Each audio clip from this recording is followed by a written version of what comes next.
YouTube, it's your boy Blue Blood Sports TV, back at y'all with another one. So, undefeated 2-division world champion, who currently is the WBC reigning junior lightweight world champion, Mexican superstar boxer Oscar Valdez, is taking a lot of kickback and a lot of heat after he failed two positive tests.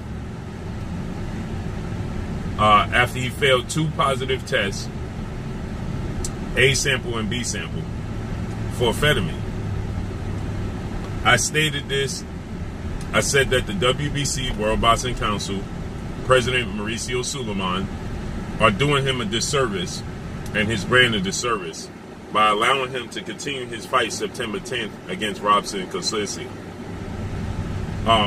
ESPN's broadcast, in which the network he fights on, with legendary promoter, top-ranked CEO and promoter Bob Arum, and ESPN top-ranked, they're doing him a disservice by allowing this fight to continue, right? Because this is now going to be a stain on his resume that he'll never be able to wipe off.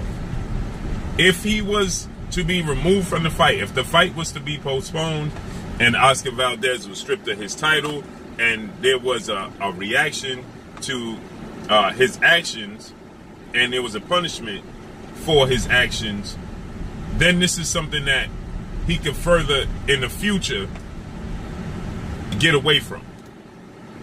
But currently, as it stands, the fact that they're going to let this fight continue on, the fact that he's continuously telling the fans that he did nothing wrong and that it was just tea, that the amphetamine was in tea. Amphetamine, we know, acts as a certain a masking agent. We also know amphetamine helps you lose weight and it boosts your stamina. Okay? And so the fact that he's in a position where, because, like Andre Ward said, Olympic gold medalist, he stated that we're dealing with money over morals now. And when you have an Olympic gold medalist like Andre Ward, and you have a multi-division world champion like Timothy Bradley, future Hall of Famer. Andre Ward is a Hall of Famer, retired undefeated. Okay? And Andre Ward and Timothy Bradley are the colorful analysts for ESPN and Top Rank.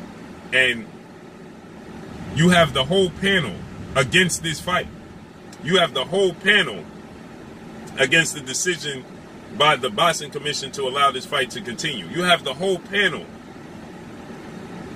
pointing the finger at Oscar Valdez and saying Oscar Valdez is guilty. Right? And Timothy Bradley goes as far as to say he hopes Oscar Valdez gets knocked out. Then it reaches all the way to the UK with Matchroom CEO and promoter Eddie Hearn and their broadcast crew. And they are starting to say, this is a shame. Okay? Eddie Hearn said this is a mess. Because Eddie Hearn had a great point. Eddie Hearn said, what is a banned substance when you could just change it as you go? Because remember, his fighter, Billy Joe Saunders, who's a 2-division world champion, he was going into a mega showdown with Demetrius Andrade, and Billy Joe Saunders used something that was over the counter that's legal in the UK, and it was deemed not to be legal here in the States, and he had to be removed from the fight, which took away a big fight. And we need to allow USADA, VADA, UCAD, United Kingdom Anti-Doping Agency, we need to let them do their job. And so now you have guys like Victor Conte. You have all sorts of people coming out against this. And because it's Mexican Independence Day weekend, on top of it, it just doesn't look good for Oscar Valdez. So, now it looks like the ratings, they did They did a few promotional things to promote this fight. It's September 10th, next Friday. They did a few promotional things to promote the fight, a few face-offs and things of that nature, and it's not doing well. It's not doing well. And the reason it's not doing well is because people identify Oscar Valdez with cheater. And because the WBC decided to say they stand behind him, and the WBC decided to say, well, Fetterman shouldn't be on the banned list, that does him more, it does his brand and him worse than it does for him to get out in front of him. That's simply what it does. Because you failed the A and the B sample. Period. There's no other way to slice it. Right? So for Oscar Valdez to come out and say, I've asked for this. I asked for the testing.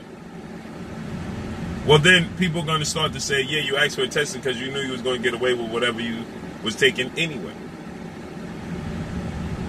And imagine if ROBSON CONCEICAO, he decides to say, you know something? I'm not going to fight him. This is, if ROBSON CONCEICAO decides that I'm not going to fight Oscar Valdez and pulls out of the fight, do you know how bad that would be for ESPN, Top Rank, and the WBC? If the fighter opponent says, you know what, this ain't right, and I don't feel safe, and pulls out of the fight, because many people are suggesting he does, okay? Many people are suggesting he does. We just had a loss in the sport of boxing, Zanetta, in the sport of boxing, unfortunately. And it just doesn't bode well for a guy to get in there with a guy that has an unfair advantage. In the sport of boxing, that you risk everything. Every time you step through the ropes, every single time, you risk everything. You never know when you step through those ropes, are you going to step out the same way you stepped in? And so, if ROBSON CONCEICAO, I hope I'm saying his last name right, decided, you know something, I'm not going to push through with this fight. I'm going to step out. Do you know how bad? Because see, now a lot of people are looking at it as, you see when you have Victor Conte saying that it's about money. It's not about safety. You have Lou DiBella, a well-renowned promoter in the sport of boxing. He's saying it's about money. It's not about morals. It's not about safety. Now you have Andre Ward, who's an Olympic gold medalist, retired undefeated, Hall of Famer, on ESPN's panel saying that it's about money over morals. You have Timothy Bradley, who stated, I was a fan of Oscar Valdez, and I'm no longer that fan. He turned me off, and I hope he get knocked out. Those are big statements. When you have a guy like Caleb Plant saying that whole team down there is suspect. That's a big statement. When you have Devin Haney, undefeated WBC lightweight world champion superstar boxer, saying their whole team is suspect. And it goes all the way to the UK when you got guys like Tony Bellew, former world champion, British superstar boxer. He comes out. The whole panel in the UK on a large scale is saying that this is a mess and this is a turnoff for the sport of boxing. But the people in position of power choose to let this fight continue. When you have Bob Arum come out, and Bob Arum stated, when Mike Coppinger first dropped the news and dropped this huge boulder on the boxing world, and when he came out and he said, Oscar Valdez failed his A sample, we're waiting for the B sample, and then you had Bob Arum come out and he said, he called for Mike Coppinger's job. He said that Mike Coppinger is incompetent. He said that Mike Coppinger was putting out false information. And the B sample is going to clear Oscar Valdez. And then when the B sample comes out and it doesn't clear him, in fact, it makes him look worse because the B sample comes out positive. And then you don't have a response from Bob Arum to apologize to Mike Coppinger. It just looks bad on a big scale. And so now the promotion of this fight is suffering. The fight itself is going to suffer. It's going to suffer. So how does the panel, because Timothy Bradley, Andre Ward, these guys make up the panel for ESPN boxing. So how do they cover this fight after they already spoke their mind and let the world know how they feel about this fight and how they feel about Oscar Valdez and how they feel about the WBC and the Boxing Commission allowing this fight to proceed forward? How do they watch this fight if Oscar Valdez is winning this fight and give him credit for winning the fight? How do they honestly sit on the panel, break down the fight, and pretend that they think that Oscar Valdez is doing something good if he's doing something good? Because let's face it, he's the favorite. So let's say Oscar Valdez gets a knockout. Well, everybody's going to be questioning, well, where'd the power come from?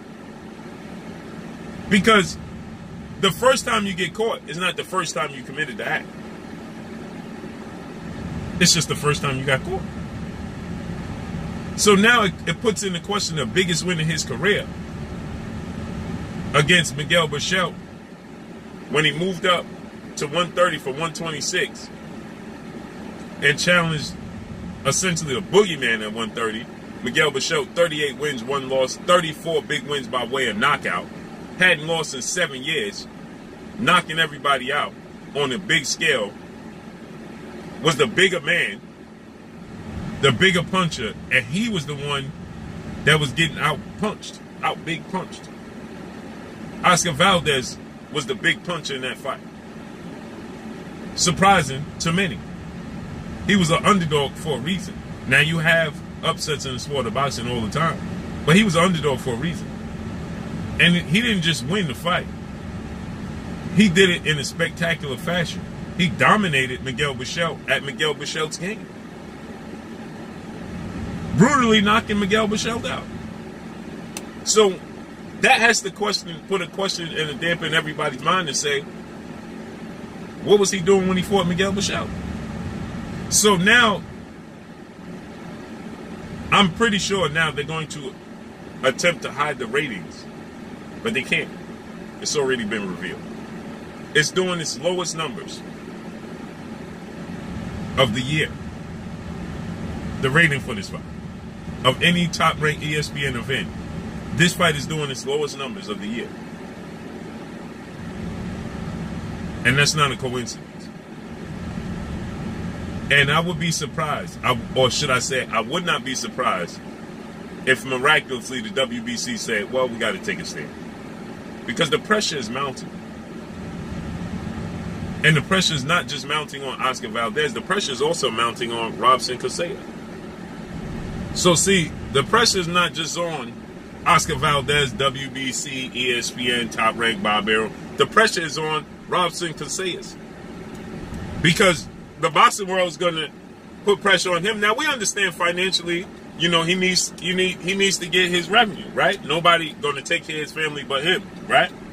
But he needs to take a stand, right? And there's a way to be compensated back for this fight and say, listen, man, this dude failed A and B sample, and I'm not looking to get in there. I don't feel safe doing it. And he needs to be punished for it, but I need to be compensated for what he made me lose. So the boxing world is also indirectly putting pressure on CONCEICAO, right, to do the right thing and step out this fight as well and make a stand. You understand? Because I'm going to tell you this. If this is the case with Caleb Plant and Canelo Alvarez for that massive undisputed showdown, November 6th, and Canelo Alvarez tested positive for A and B sample, there's no way Caleb Plant gets in the ring with Canelo Alvarez. Now, obviously, financially, Caleb Plant is in a different bracket than ROBSON CONCEICAO. He can afford to do it, right? Now, I don't know what ROBSON CONCEICAO is. I don't know what his financial background is looking like right now, or what his bank account is looking like and counting his money. I know, obviously, Caleb Plant is a bigger grosser fighter than Robson and CONCEICAO. But the point of the matter is this, is that Caleb Plant would not proceed forward with this fight. If this was Devin Haney, now obviously, once again, I am talking about guys that could possibly be, or that are possibly in a different tax bracket than Robson and CONCEICAO, as far as boxing goes. Now, I don't know what he have investments or what he has, outside of the sport of boxing, but I'm just talking in the sport of boxing.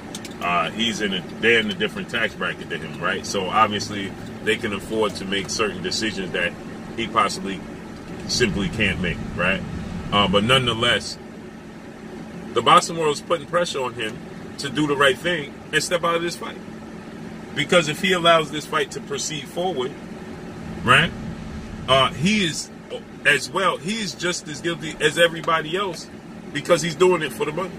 We know he's doing it for nothing else but the money.